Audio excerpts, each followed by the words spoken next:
manusia nanti ketika mereka dihisab oleh Allah itu dibagi menjadi dua, ahlul afiyah, ahlul musibah.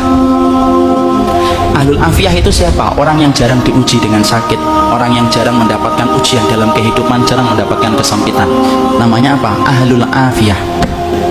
Ada yang kedua, ahlul musibah. Ahlul musibah itu siapa? Orang yang hidupnya banyak sakitnya, banyak ujiannya, kesempitannya, kesulitannya. Itu namanya ahlul musibah. Ya, ketika mereka dihisab oleh Allah Subhanahu wa taala, Allah kemudian menyampaikan bagi dua, ahlul afiyah dengan ahlul musibah. Kemudian Allah berfirman, "Usub." Hisab itu ahlul afiyah, ahlul musibah dulu. Ahlul musibah kemudian dihisab oleh Allah lebih dulu. Para malaikat menghitung satu persatu perbuatannya dan menghitung bagaimana ujian yang dia rasakan dalam hidup ketika bersabar. Kemudian para malaikat setelah mendapati semuanya selesai, mereka lapor sama Allah, "Ya Allah, ahlul musibah tidak tersisa dari dosanya kecuali sedikit, dan mereka mendapatkan pahala yang besar karena mereka bersabar atas segala musibah yang kau berikan dalam kehidupan di dunia." Antum tahu? Allah kemudian berfirman, "Utuhum salasan." Kasih mereka 3 perkara. Khairan, manzilah, dan afiyah. Khairan, beri mereka kebaikan. Kebaikan kalau di akhirat apa? Surga. Beri mereka yang kedua, manzilah. Manzilah itu apa? Tempat yang paling tinggi di surga.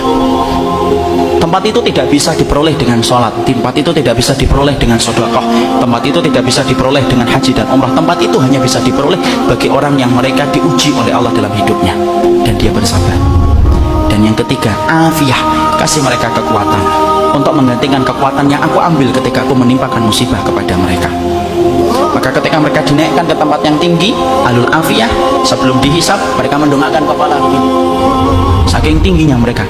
Dan ketika mereka melihat kedudukan ahlul musibah semacam itu, mereka sebelum dihisab berkata kepada Allah, "Ya Allah, kalau kami ngerti di balik setiap ujian seberat ini Engkau mengganti setiap kesulitan mereka, tolong ya Allah hidupkan kami lagi, lalu kasih kami ujian, potong-potong daging kami, daging-daging yang kecil, kami sabar untuk merasakan itu sampai mati, supaya kami mendapatkan 3 yang Kau janjikan kepada ahlul musibah, saudara-saudara kami."